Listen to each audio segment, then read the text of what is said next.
Hey guys, just like any of your outdoor gear, if you want to get the most out of it and get longevity out of it, you need to look after it.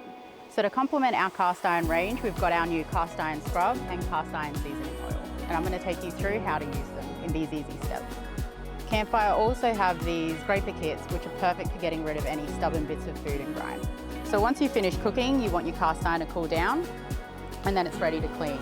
So to start, we're going to pour about 3 tablespoons of the scrub onto your cast iron, and then with a clean cloth, you're going to rub the surface in a circular motion to remove all of the food. So once you've rinsed it with warm water, just dry it, and then it's ready to season. So all we need to do is apply a light coating of the oil to your cast iron with a paper towel, and then you need it to heat up to 200 degrees, so we recommend putting it on the fire for 10 minutes. So once your cast iron's cooled down from the fire, it's ready to go into storage, and then it's all set to go for your next trip.